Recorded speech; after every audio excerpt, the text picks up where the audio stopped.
Guys చాలా days తర్వాత అయితే ఒక రెసిపీని అయితే ట్రై చేద్దాం అనుకుంటున్నాను. అదేం రెసిపీ అంటే ఫ్రూట్ కస్టర్డ్. అలా ఈజీగా చేసుకోవచ్చు. ఎలా చేసుకోవాలో చూసేయండి. So let's start. Custard powder అయితే తీసుకోవాలి. అది జనరల్ స్టోర్ లో కానీ డిమార్ట్ లో కానీ దొరికేస్తుంది. అది 2.5 టేబుల్ స్పూన్ తీసుకొని దాంట్లో అయితే మిల్క్ యాడ్ చేసుకోవాలి. ఎంత యాడ్ చేసుకోవాలి అంటే అది ఉండలు లేకుండా మిక్స్ చేసుకునేలాగా ఉంటే సరిపోతుంది. సో అది మిక్స్ చేసుకున్న తర్వాత కొంతసేపు అయితే పక్కన పెట్టేసుకోవాలి. నెక్స్ట్ మన ఇంట్లో ఏ ఫ్రూట్స్ దొరికితే ఆ ఫ్రూట్స్ తీసుకోవాలి. నేనైతే యాపిల్, గ్రీన్ ద్రాక్ష అండ్ బ్లాక్ ద్రాక్ష తీసుకున్నాను. ప్రొమోగ్రానేట్ కూడా వేసుకోవచ్చు, చాలా బాగుంటుంది. సో అవన్నీ కట్ చేసుకోవాలి. పాన్ పెట్టుకొని పాలు పోసుకొని పాలు కాగిన తర్వాత దాంట్లో అయితే షుగర్ కానీ బెల్లం కానీ యాడ్ చేసుకోవచ్చు. మనకి ఎంత కావాలంటే అంత షుగర్ ని యాడ్ చేసుకోవచ్చు. నెక్స్ట్ అది మొత్తాన్ని మిక్స్ చేసి కరిగిన తర్వాత మనం పక్కన పెట్టుకున్న కస్టర్డ్ పౌడర్ ఉంది కదా, అదైతే ఈ పాలలో అయితే మిక్స్ చేసుకోవాలి. మీడియం ఫ్లేమ్ లో ఉంచే మొత్తం ఇది చేసుకోవాలి.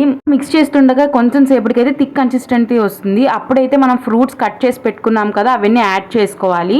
సో అలా యాడ్ చేసుకుంటే స్టవ్ ఆఫ్ చేస్తే ఇలాంటి కన్సిస్టెంట్ వస్తుంది. 2 అవర్స్ అయితే ఫ్రిడ్జ్ లో పెట్టేస్తే మన కస్టర్డ్ అనేది రెడీ అయిపోతుంది. సర్వ్ చేసుకొని తినేయడమే. ఈ రెసిపీని ట్రై చేసి కమెంట్ చేసేయండి ఎలా వచ్చిందో. ఇంకా నా ఛానల్ ఏమైనా సబ్స్క్రైబ్ చేస్తే ప్లీజ్ సబ్స్క్రైబ్ చేసుకోండి. అంతే. Video bye.